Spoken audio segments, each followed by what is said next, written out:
सोनम एक private call centre में काम करती थी। वैसे तो उसकी सैलरी ज़्यादा नहीं थी, पर फिर भी वह थोड़ी दूर के लिए ऑटो से जाती थी। सुबह सुबह ऑटो से जाने के कारण बहुत तकलीफ़ होती थी।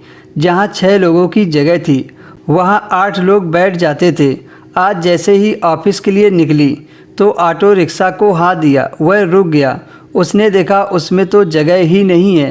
बैठो मैडम, सुबह सुबह आपको खाली रिक्शा नहीं मिलेगा, इसी में एडजस्ट कर लो, ऑटो वाला जल्दी में बोला। सोनम को भी उसकी बात ठीक लगी। वह साइड वाली सीट पर बैठ गई। उसके बगल में एक लड़का बैठा था। उसकी नज़रें उसके बार बार सीने पर जा रही थी। सोनम ने आज टी शर्ट और जीन्स पहन रखी थी और वह टी शर्ट के नीचे कुछ नहीं पहनती थी।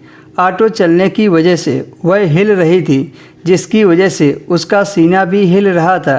वह थोड़ा आगे को झुककर बैठी थी, इसलिए उस पर सभी लोगों की निगाह टिकी थी। उसे अजीब लग रहा था, पर एक तरफ से उसे मज़ा भी आ रहा था। करीब 15 मिनट के बाद वह अपनी कंपनी के सामने उतरी। उसने ऑटो वाले को पैसे दिए और ऑफिस के अंदर चली गई। उसका पूरा स्टाफ बहुत अच्छा था और उसका सीनियर मैनेजर थोड़ा मजाकिया टाइप का था।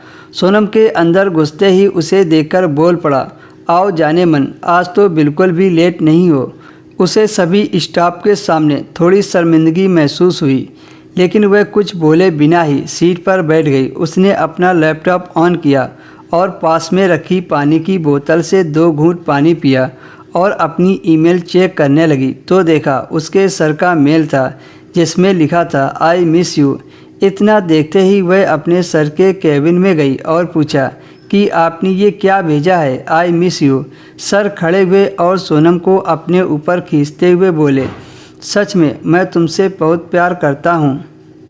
इतना कहते ही उन्होंने मेरे होठों को चूम लिया। उसके चुम्बन से सोनम को नशा आ गया और अपना बदन ढीला छोड़ दिया। फिर उसके सर ने कुर्सी पर बैठाकर खूब प्यार किया और एक अंगूठी गिफ्ट कर दी।